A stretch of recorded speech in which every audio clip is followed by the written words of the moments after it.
Hello, everyone, and welcome to the latest edition of Marketing Land Live. This is our 19th show. Today is Friday, July 1st, 2016. It's just after 9 a.m. here on the West Coast, just after noon Eastern Time. And welcome to those of you that are watching live on Blab or watching the video replay, as well as welcome to those that are listening this weekend or next week, whenever you might be listening on our brand new podcast version of this. Happy Canada Day for those of you that are in Canada. It's also a holiday weekend here, a long weekend with Monday's July 4th holiday for those of us in the U.S. But there's a lot of stuff to talk about on the show. We were not able to do a show last week because we were all traveling back from our conferences in Seattle. So we do have a lot of stuff to cover this week. My name is Matt McGee. I'm the editor-in-chief of MarketingLand.com and SearchEngineLand.com, and we are talking about the week that was in online marketing with members of the MarketingLand.com and SearchEngineLand.com crew. So why don't we get into introductions first? And you guys know the routine by now, who you are, where you are, what you do, and the question of the day is, I want to know, do you call it soda, pop, Coke, or something else based on where you grew up? You might want to tell us where you grew up as well. Amy, you want to go first? Sure. I am Amy Gazenhouse. I am in Georgetown, Indiana. I'm right by Louisville, Kentucky. And I am the general assignment reporter for both Marketing Land and Search Engine Land.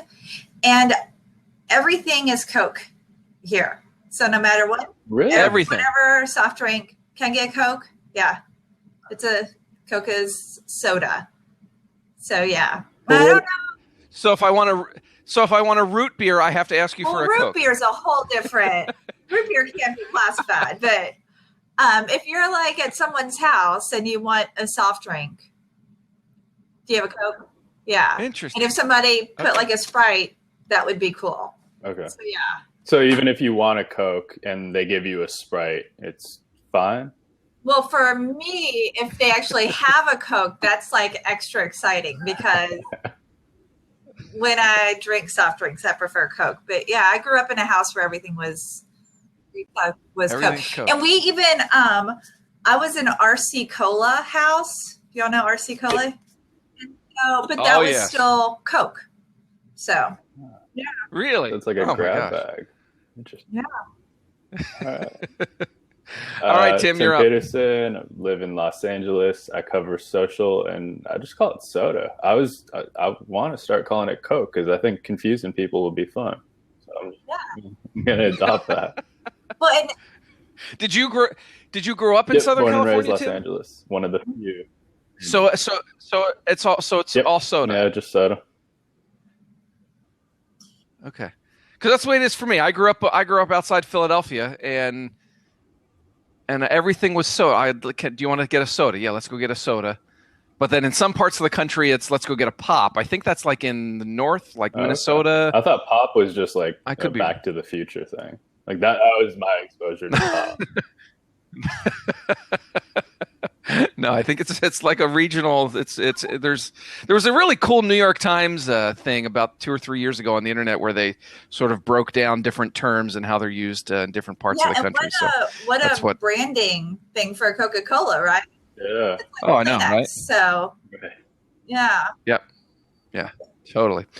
All right. So, I'm Matt McGee. I already gave my title, and I'm based in Tri-Cities, Washington. And as I just said, it's soda for me as well. So it's good to have everybody on. We don't have a fourth guest this week, and that's just fine because we're going to try to share some links in that fourth window for those that are watching live on Blab. So stay tuned for that, and hopefully that will go well. For those that are new, this is a weekly show. We are here every Friday at this time of day, 12 noon Eastern. We talk for 30, 60 minutes sometimes about the big news of the week in the marketing world, digital marketing. Opinions are our own, not representative of the entire Marketing Land, Search Engine Land crew. And if you're watching live, you can give us props by clicking the little hand clicks there. We love to get props, although it's not a scoreboard. There's no prizes at the winner. So for the winner at the end. So why don't we get started with the news this week? I think probably one of the biggest pieces of news this week, Tim, was what you wrote up for Marketing Land. You want to go over sort of what Facebook said? I guess, to put it in one sentence, it's sort of like they're kind of tightening the dials a little more even on the news feed and how pages and publishers and brands get visibility in the news feed. Every few months, Facebook tries to recenter itself around your friends and family in your feed. And so this time what it's doing is saying, hey, we're going to prioritize your friends and posts from your friends and family even more, to the extent in which pages should expect their reach to go down even more. For brands, it's nothing new really, because brands haven't had much organic reach for the past year and a half. I think was when the last change rolled out. But for publishers, for celebrities, for anyone else operating a page, it's a big change. It's basically, it's going to be more dependent on if Amy and I or Matt and I are friends on Facebook, and I follow, say, the New York Times on Facebook, and that's how I get my news. Well, now I'm probably only going to see New York Times posts in my feed if Matt and Amy are sharing them, which there's some controversy to it. Like I know friends that I have aren't super happy about it because they don't trust their friends to kind of be the arbiters of the news they get through Facebook. Yeah. No. Did they go ahead, Amy? So in your example, where's like the starting point for that? Because if Matt and I are sharing it, how did we see it? Yeah. Right. Yeah. So where's like the origin now of when an organic branded post, starts to become available, and who gets to own that? Like, are there super users that will have first, viewings of certain things, and if then they share it, then yeah, I mean there are some variables where some people, you can still go to a page and tell Facebook that you want to prioritize that page, and so Facebook will make sure their posts are in there. Or say you already click or share or comment or New York Times posts a lot, they should still be populating in your feed. But where it seems like it's going to be going is, hey, you want to make sure these posts get in people's feeds so they start sharing them. Well, maybe you want to promote them, right? Hey, Facebook. Right. So I imagine that's going to be the logical end result of this. Tim, you mentioned, you mentioned brands already know that their posts are not getting much visibility versus publishers have sort of a better chance. What's the dividing line there? Because I think social media has sort of, blurred the line between brands versus publishers. A lot of brands are publishers now, right? I'll think of all the brands that do great content marketing. Red Bull does great content marketing, things like that. Versus publishers, like you mentioned, New York Times. Is there a dividing line that some are going to have a better chance of visibility in the newsfeed? For brands, brands already don't have really any visibility. Like every digital agency exec, every brand that I talk to about Facebook, it's pay to play for them, and they're expecting Instagram to become that way too. And so there are some brands who do good content, but one problem, they're not doing it regularly enough where that's what they're recognized for.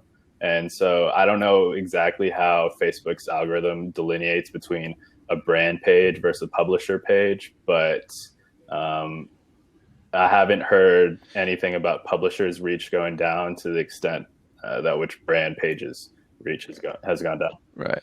So when you're talking publishers, you're talking news organizations, people that media are outlets. Yeah.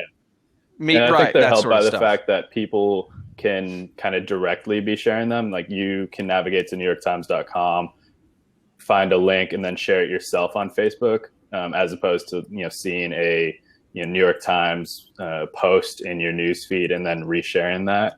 I don't think that happens as much for brands. I don't think anyone's navigating to AmericanExpress.com, going to their case studies page or their branded content page, and then putting that into Facebook. At least not nearly at the rate as they're doing on with the New York Times. And so that's one way to differentiate. Yeah, and I think I guess pay to play is where it's going to be. You know, if you're not a publisher, if you're a business with a with a Facebook presence and you're expecting any visibility at all, then the advertising tools, if you're not using them already, is there any sense that is there any further this can be squeezed? Like, can Facebook? They haven't specifically said you have to pay to play, but that's sort of the impression that everybody has. Yeah, and it's basically the implication is if you're using Facebook for commercial purposes, if there's some sort of business result you get out of using Facebook, you're gonna probably need to expect at some point you're gonna have to cut Facebook in on that in some respect. Yeah. It's sort of Alexander, for those that are watching live on Blab, you can there's a chat window there off to the right. If your browser's open far enough, you can chat in there and leave comments or questions. And Alexander just asks, which is sort of a tangential question in a sense, saying that his 15-year-old says he doesn't want a Facebook account. Most of his friends don't want Facebook accounts and are you seeing this as well? And in terms of how do changes like this impact Facebook's growth, I have an 18-year-old and a 14-year-old, and my 18-year-old is on Facebook and checks Facebook. I think not nearly as much as Snapchat. That's my impression. Not nearly as much as Twitter. He's a much bigger Twitter user than Facebook.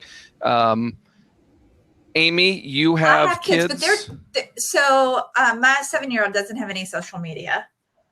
Yeah, right. My 14-year-old doesn't. My 12-year-old. I've let her, we share an Instagram account. So it's her account, but it's my email attached to it. So I'm monitoring everything all the activity on it. So she's not really a fair example since I'm a little bit right of a strict mom when it comes to that. I will say I have much younger siblings. I have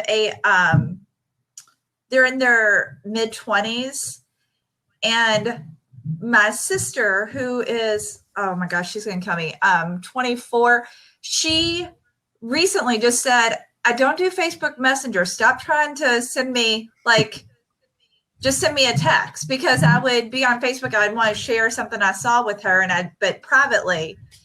And so she already, is kind of pulling away from that platform by not using the other apps. And my brother doesn't use them at all. Like every now and then I'll post something on his wall and 3 weeks later he'll like it. He's not getting right at all. Right. So, and I guess they would both be classified definitely as millennials. Tim, there was a big stink made about Facebook and reaching teens, a year ago, year and a half or so ago, 2 years ago. Yeah. Is that still a concern at this point? It is and it isn't. There was, I think it was Recode had some study that they pulled a few months ago, showing that, teens are on Facebook, that it's not as much a concern. With Facebook, they say in kind of every quarterly earnings filing that it's hard for them to know, because a lot of, teens and especially kids younger than 13, when they register for a Facebook account, they're not actually saying their age. They're saying they're 18, 19, right. Because especially if you're under 13, you're not allowed to have a Facebook account. Right. So I don't think so, and I think in a way, Facebook's almost kind of like email, where the older you get, the more you almost have no choice but to get one. I didn't have an email address that in the high school that I really used. Even in college, I had one, didn't really use it too much, but then I got a job and that email became an important thing. Before that, it was text messaging and instant messaging. So I think Facebook's kind of in that realm, but another issue for Facebook here is Snapchat has kind of built itself on being very personal, way more personal than Facebook, I think, ever was. I think that's fair to say.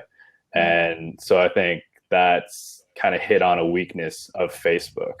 And Facebook doesn't want to go the Twitter route, where it's, the opposite of personal, completely public. And so, Facebook keeps kind of recalibrating its algorithm to get back to being more personal. There was an information story a couple months ago talking about how the personal sharing has declined on Facebook. People, sharing posts about their life, things that are going on. Just, the status updates that we all kind of originally knew Facebook to be for has declined. And so I think, part of this change is Facebook trying to get back to that point and trying to reassert itself as the place where your friends and family are. But right. Yeah, Kim, what do you think about as more parents start to adopt Snapchat? And well, okay, go ahead. It's less. I feel like it's less about the platform itself than who they can avoid being. Yeah, but I mean, Snapchat, you can set like filters on who sees your stories and who doesn't. And I mean, Snapchat, it's as much, if not more, about the private conversations as it is about the stories, at least in my experience and people that I talk to. And like last week when I was at, VidCon, which is this digital video event where you have a bunch of teens running around chasing their favorite YouTube stars. I was talking to some of them and some of their parents, and for them, Snapchat's a chat app. It's a messaging app, and stories is kind of a secondary consideration. Which is the exact opposite is how I use it. I never use it for messaging or chat. I just, once a week or so, I'll do a story about, something I'm doing around the house or in the neighborhood or whatever. So, yeah. And I will say my daughter is always on YouTube. It feels, and that might just be because that's all she's really allowed to, for a social, she can watch videos, and it's a different platform for sure, but and I see that among all her friends, discussing content that they're seeing. It's always going to be on YouTube right now. Okay. Just to bring this back full circle to the Facebook newsfeed thing, one thing I wanted to mention too. My wife is a real estate agent, and so I'm sort of privy to all the marketing that gets pushed at her as an agent from SEO companies and agencies that want her as a client, also from within the industry as well, right? Because she subscribes to realtor magazines and websites and all this sort of stuff. And so for years, it was always you've got to be on Facebook and set up a Facebook page for your real estate agency or for yourself as a real estate agent.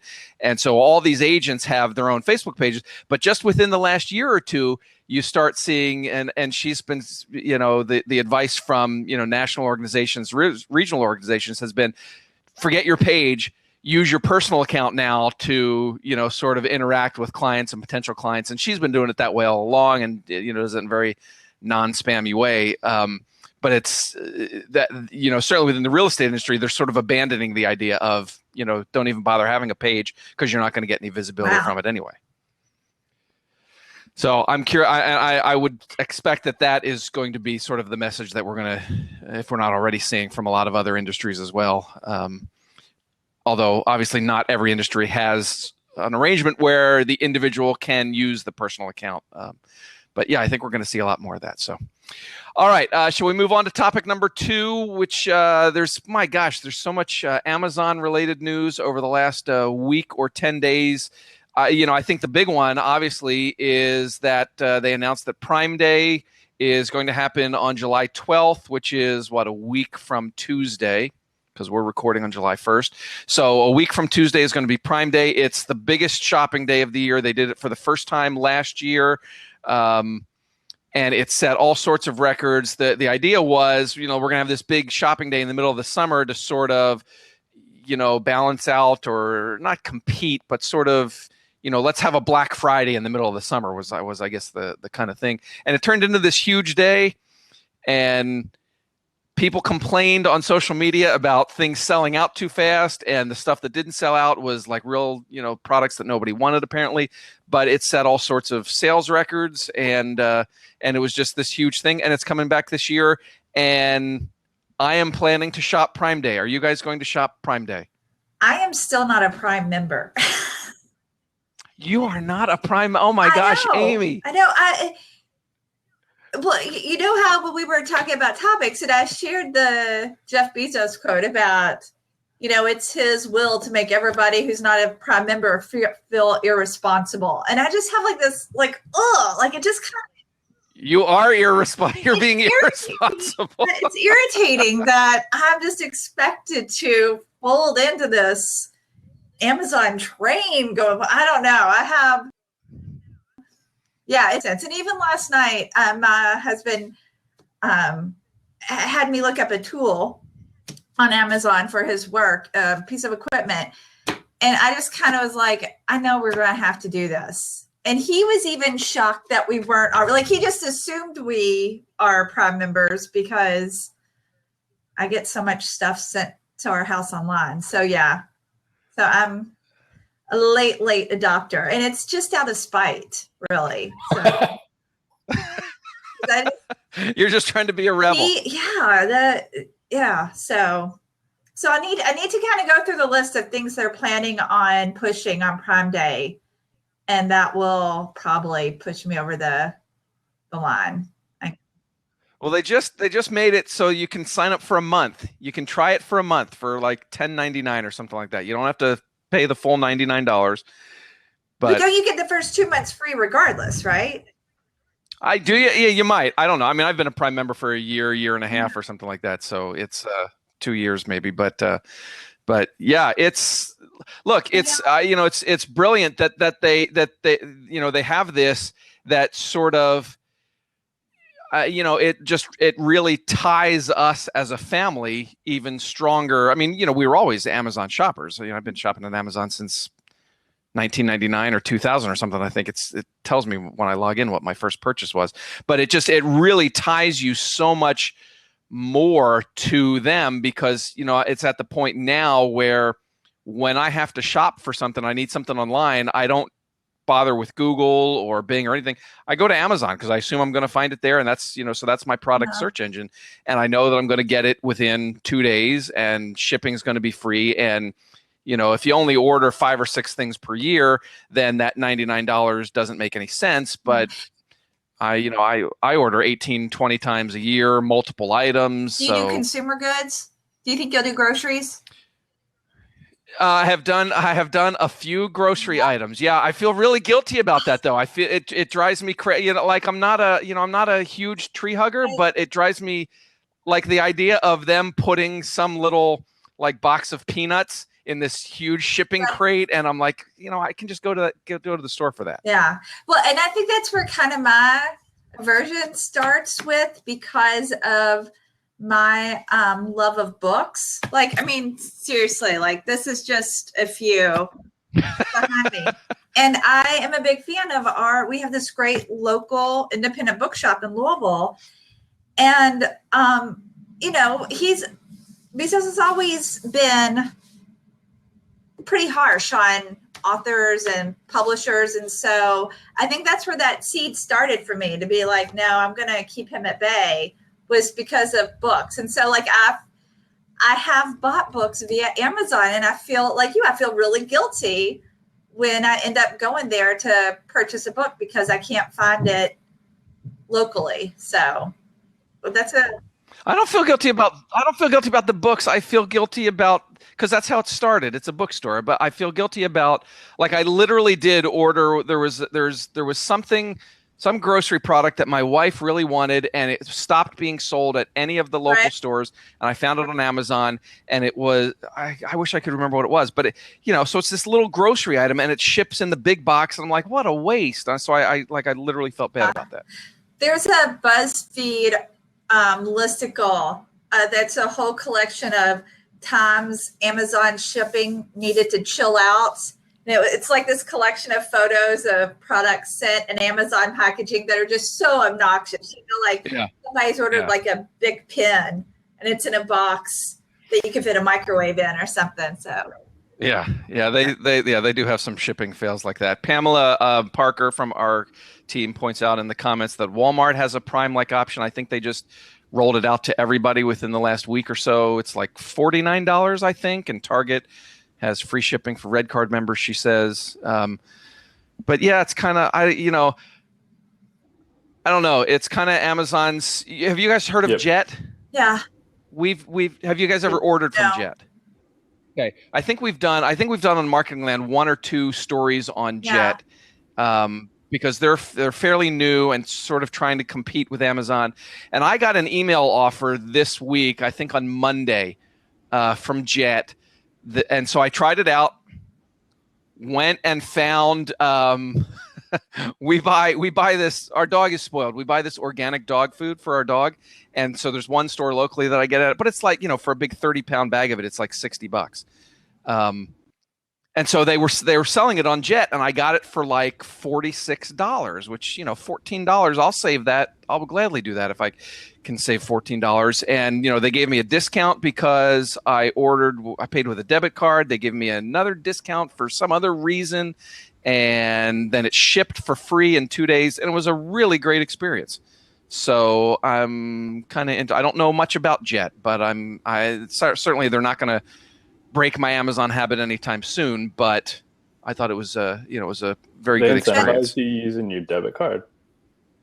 Yeah, it was like, an extra $1 off or something because I used a debit card, which I assume is because that's what I assume, right?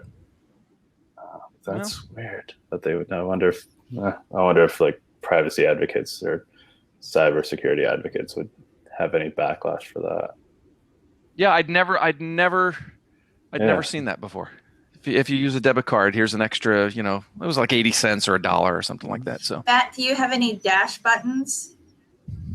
No, I don't. I can't bring myself. I think I would try the dash buttons if they had. The dash button in my head, it's something that you use if there's a certain product that you order repeatedly, and none of the items that they offer currently are things that I use repeatedly. But you did a story this week on they added 50 new dash buttons, and that's on top of the 100 they added. Was it in March? Yeah, because it was in March when the company that did the data on dash buttons showed that there were like the 10 most popular brands for dash buttons, and listed those 10 most popular brands had like some gigantic margin, like 85%. But then in March, it dropped to 65%. And since then, it's been dropping as more dash buttons become available. So, look, people are quickly going outside the scope of, just the most popular buttons that were first announced, for sure. So. Yeah, I would give it a try if they had an item that I regularly order. I think it could be pretty convenient or cool, but it's still, from what I understand, you have to order the same thing each time. And what if it doesn't, the little dash button doesn't have a display, so it doesn't tell you what the current price is, which I think would make me nervous, because what if the price on something went up from like, $10 to $20 or whatever. What did Jenny order? Remember, we were talking about this in a previous show, and I think it was like an amount, like the size she ordered. She didn't realize she was getting like some huge inventory of what she thought she was getting, like a small container of some hot sauce or something, but ended up right. Case of it. So when we shared that story on Twitter, someone retweeted back a link to a story of ways the dash button can be hacked, which I was looking at that this morning before we started, that people, you can, if you're talented enough, you can change the code on the dash button or something. I'm so like well, that kind of is inviting, right? Yeah, I just read it like 2 minutes before we started. I'm like, wow, this looks really, and so I'll put the link to that in the show notes when we publish on Marketing Land. I don't even know like the backstory or who published it, but I was just reading through, and it looks, not legal, but it looks like something that definitely could be done. Right? It's from a website called dashbuttondudes.com. So there are websites dedicated to covering the dash button, which I love. I love. Isn't the internet great? All right, so yeah, we'll put a link to that in the show notes. Do the financial terms of the dash button for the businesses make sense? Because what is it like? You have to pay, the brand pays $15 for each dash button, or there's like a 15% tax that Amazon levies on the brand for each sale through a dash button. I have not seen much about that side of that side of the Yeah, relationship. there was when they announced all the stuff earlier this week. I don't know if it was Bloomberg or the Journal or somewhere. I read that like just the business model. And I know when I was at Ad Age, our Jack Neff, who was our CPG reporter, reported that for the first rollout, Amazon was charging each of the initial launch partners $100,000 to have a dash button. Which so I just don't get how like this, to what extent this makes financial sense. At least not yet. It seems like a big bet for a business. Like I was just gonna say it may be something that they're betting and hoping on in the future, if they can, sort of build that customer loyalty, and that it will eventually become a revenue source. That's interesting. Yeah, I had not seen much on that side of the relationship. So. Okay, should we move on to topic number 3, which Tim, I had listed as we can. Well, you want to do the Pinterest stuff first? Since we're just talking about Amazon and e-commerce, why don't we move on to Pinterest, which was the story that you covered this week, which I think. Well, you go ahead and sort of give us an overview of what they did. I think you fairly and correctly pointed out that a lot of the stuff they announced was fairly, I don't know, like catch-up sort of stuff, like, what you would expect. But at the same time, I was kind of intrigued by some of the technology and the, that they're using. So why don't you, I'll grab the link and you go ahead and sort of let everybody know what this is about. Yeah, Pinterest is basically trying to shore up its e-commerce bona fides. So last year it started to roll out, buy pins, so that you see a product on Pinterest, you could click a buy button, buy it through Pinterest. Now it's bringing that to the web. It's also finally adding a shopping cart, which seems kind of ridiculous that it didn't have before, so that you could, like I say, you're checking Pinterest on your computer, add stuff to your shopping cart, and then maybe later you're on your phone and you come to terms with, okay, now I'm ready to check out. You can check out on your phone. Again, it seems ridiculous that wasn't the case before, but maybe it was a technology thing, or maybe they weren't sure what kind of adoption they were going to get on the shopping side of things to invest in that. Also, merchants can have profiles on Pinterest. So it's basically like having a store, like, an Amazon merchant profile, but now within Pinterest, or like what Facebook's doing with kind of its stores for shopping. But the really interesting stuff, at least to me, because I'm not much of a shopper, is now they're going to take visual search up a notch. And before, when visual search first launched, I think it was last year, you could basically crop a photo to identify an object, or to tell Pinterest, like, hey, there's an object in this corner of the photo.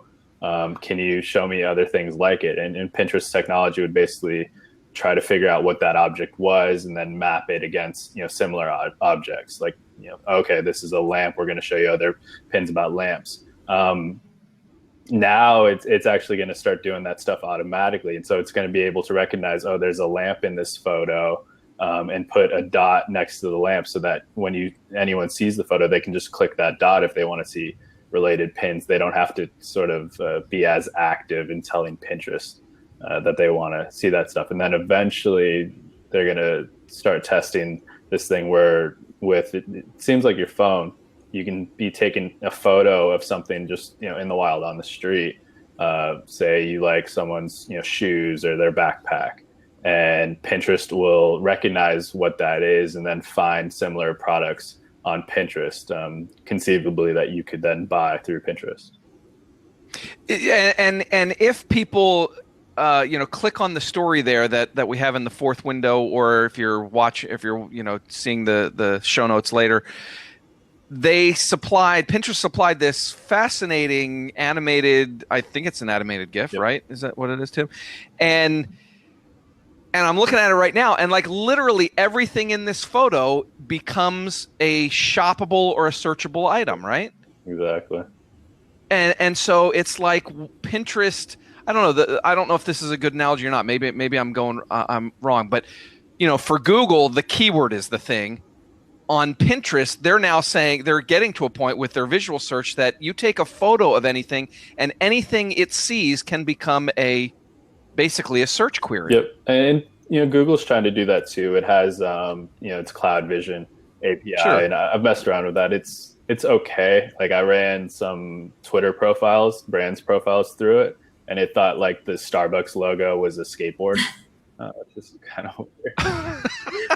So I mean, there's still and Facebook's doing stuff in computer vision too. I think computer vision is probably the most fascinating part of artificial intelligence right now. Natural language stuff is really interesting to do, but yeah, Pinterest. This is basically Pinterest showing off how far it's come along with computer vision, and so given how visual the web and digital and as a whole has become, it's going to be really interesting to see how this takes off.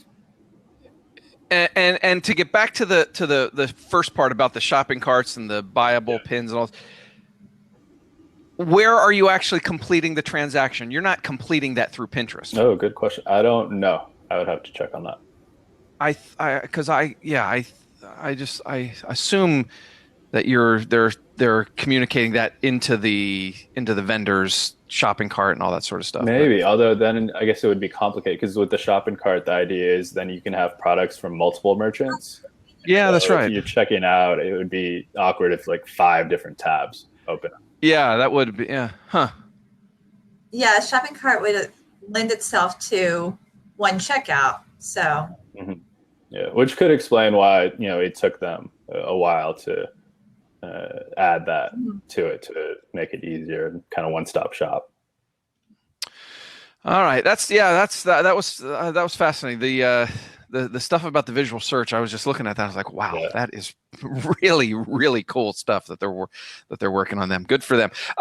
So let's move the Twitter stuff into the lightning round then. Okay. And so we have three sort of lightning round things. Why don't we get started on that? And why don't we just start with the Twitter items? There were 2 stories this week from Twitter, 2 sort of analytical tools. One is the new dashboard tool, which I guess is like an onboarding product for businesses, sort of a management product, that sort of thing to sort of help and get them going. And then the other is the one that I downloaded and have been using, which is Engage, which I guess, Tim, it's more for power users, right? You're not expecting, average Joe to download Engage and start looking at, the analytics on all his tweets or her tweets and all that sort of stuff. Is that? Yeah. The dashboard tools seems like training wheels for small and medium-sized businesses to kind of wrap their arms around Twitter and make it easier for them to use Twitter.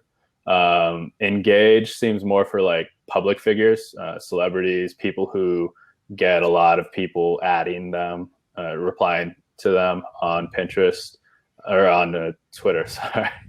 And it also kind of sets up a wall between them and the kind of the worst of Twitter. That's how I looked at it. Is there's a lot of trolls on Twitter going after these celebrities and kind of influential people, especially women. And so I think this kind of safeguards them from that in a lot of respects. All right.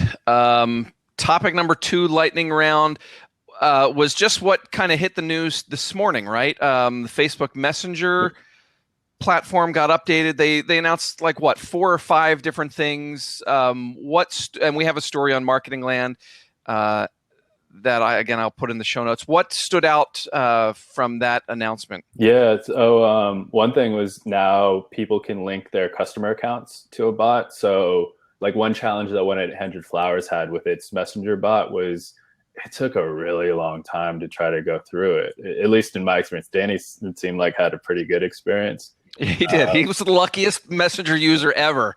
Yeah. And so, but another problem is each time you try to transact with something like that, you have to then go input all your information, connect your credit card, all this stuff. Now, if you have a 1-800-Flowers account where they already know, hey, you're Matt McGee, we know where you live, we have your credit card on file, we have all the information, it's going to be a lot easier you can just opt in. This is all opt in to connect your 1-800-Flowers account to the 1-800-Flowers messenger bot.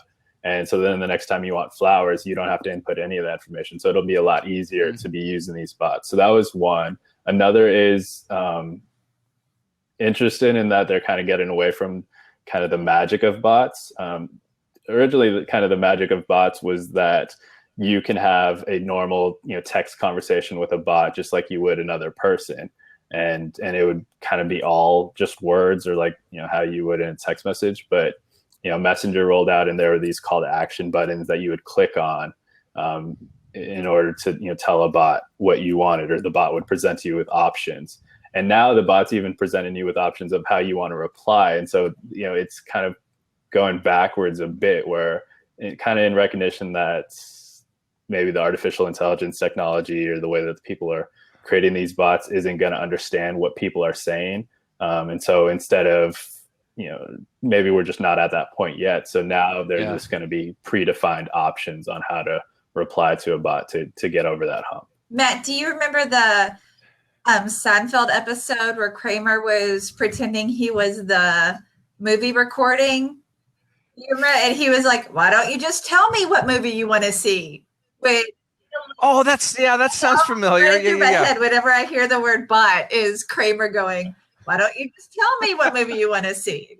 Because I see all these like miscommunications between customers and companies or brands or whatever. Have you ever messaged a company using Messenger? Are you asking me? I have not. I'll go first. I have not in the more recent. I'm not a huge Messenger user. I kind of feel like what we talked about earlier, like, send me a text. But so in the most recent, since the most recent news and launch with all the, the influx of bots, I have not done any of that. But I did about 6 months ago, or maybe it was a year by now. I'm not good with the time. We did a story at some point about, I think it was the Miss Piggy bot. There was a Miss Piggy bot that was out, and I had a conversation with the bot, and I started talking about bacon and all this sort of stuff, and she got all hacked off at me. So I have had one conversation with a bot, and it was Miss Piggy, and it was fun, and it lasted for a minute, and then the novelty kind of wore off. So that's my bot experience. Tim, you've been testing this, for our coverage and stuff. So. Yeah, I've been messing with them a lot. I'm maybe not a good case study, because I generally am just trying to see how smart they are, or where their limitations are. Yeah. Just to kind of understand the back end of it. And it's been frustrating. They've been very limited. I kind of published those frustrations in May. I think the article went up, or April. Yeah, I think. Yeah, and I don't know. There's just something about the way these bots are going, where it feels like we're going back toward. You guys remember Movie Phone, when you would call up and it would say, press 1 for. Right, that's the whole Kramer thing, right? Yeah, it feels like we're going back to that. Whereas the promise of all of this was be able to say, "Hey, I want to see Legend of Tarzan, tomorrow at 7:30," right. And it just says, "Cool, got you." Now you're going to have to be pressing all these buttons, and I don't know. It feels like we're going backwards. Maybe we're going backwards for a reason. It's a much less intuitive experience than just picking up your phone and asking, "When's the next viewing of?" The jump. Well, and the question for me is, will the voice tools that we've talked about before, whether it's the Echo or Google Home, when that comes out, will those be more intuitive? Will they be able to figure out what you're asking them? Siri as well. Mm-hmm. So I think that's sort of I think that's going to be a real key thing. That we should be watching as a publisher, in terms of which one is going to have less friction, in terms of enabling customers to do the things that they want to do with these brands. Yeah. So, all right, I think that why don't we just wrap it up right there? We're right at about the 45-minute mark, and I think we can skip on any of the other stuff. So why don't we head into what's coming up? What's coming up? As I said at the top of the show, July 4th, Monday is Independence Day for those of us here in the U.S. So happy 4th of July for all those who are celebrating. For Third Door Media, it will be a company holiday. We will have a light publishing schedule. We'll all be enjoying the day off. If some big news breaks, we'll obviously cover it. But otherwise, we will be mostly back on Tuesday. Tim or Amy, are there any stories that you guys are working on in the next week or so that you want to tease in any way? I have two CMO interviews that won't publish next week. They'll hopefully go up in the following weeks. One with Dollar Shave Club's CMO and the other with IHOP's CMO. So talking to Dollar Shave Club about their video marketing. I love their commercials. That's the cornerstone of their overall marketing strategy. They, really kick their brand off with one video in 2012 that's kind of pushed it forward. And then and IHOP is going. The interview with IHOP is over how they use Facebook. So Facebook marketing, IHOP's Facebook marketing efforts. So those will be coming in the following weeks. Okay, awesome. Tim, anything that you're allowed to tease? Yeah, that I'm allowed. I'll have a story. I'm planning to file it today, so it should publish Tuesday. That's the hope. On Snapchat, I think we talked about it on the show. Snapchat's kind of contradicted Facebook's positioning that mobile video means audio optional video. Oh, right. Yeah. So I've been talking to brands like Nestle and Mars and some agency execs and some creators and producers just about kind of what the implications of that are. Is it kind of either or is there going to be pressure on Facebook to make its platform more suited for audio on watching? And basically the takeaway I've gotten from is no, it just means our lives are getting more complicated because now people have to produce videos for Facebook that are audio optional and then come up with versions for Snapchat or for YouTube that are audio friendly. Right. Yeah, and so that's one. And then still going through some data, but I'm looking to do some kind of story on the Facebook shares news, just looking at the most shared articles on Facebook according to NewsWhip. And I'm running that through an AI tool that just to kind of parse the text of those articles, label what those articles about. I'm still kind of running through all the data to see if there's anything interesting in it. But if there's anything interesting in it that people would be curious about, I'm all ears because I'm just eyes deep in data right now. Okay. That sounds like a great way to spend a holiday weekend. I like it, but I'm weird. All right. Let's wrap things up. Where can people find you? Amy, you want to go Sure, first? you can. I can be found on Twitter at Amy Gazenhouse. It's right up there in the top of my little window, which I'm not going to point to because Except not for podcast listeners. It's not. Oh, that's right. So, oh my gosh. So it's at AMYGESENHUES. Sounds like Guess and Use. We gotta get you like the Amy G or something like that. We gotta get you a shorter name. My husband's last name is Pickett, which is much easier, like a fence. But I kept this one because it is so unique. So. Okay. Tim, where can people track you down? I'm Peterson T. That's TEE, and that's Twitter, Snapchat, Instagram, Musical.ly, which is a new platform I'm trying to wrap my.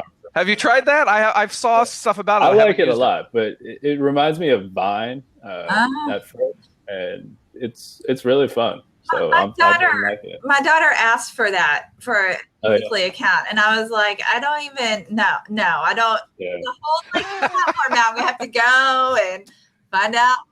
Every week there's a new platform, Amy. Well, this one's really taken off. Like VidCon, a lot of people were talking about it. They just launched a live streaming app, I think last night, Lively. She's 12, and we live in like the Nowheresville country in Indiana. So, and she's begging for it. So yeah, it's getting. How about that? How about that? All right, maybe I'll check that out. For now, until I'm there, I can be. I'm twitter.com/Matt McGee. Our websites are on Twitter at MarketingLand, at SEngineLand. We're on Facebook, facebook.com/MarketingLand, facebook.com/SearchEngineLand. You can always also find us here on Blab if you're watching live, blab.im/MarketingLand. So thanks to all of, Tim, thank you very much for being here. Amy, thank you very much for being here to start the holiday weekend. Thank you to all who tuned in live, and thanks to those who watched on Facebook Live, and for those that are listening to our new podcast version as well. We will see you guys next Friday with our 20th edition of Marketing Land Live. Happy 4th to everyone in the U.S. Thanks for watching. Thanks. Happy 4th.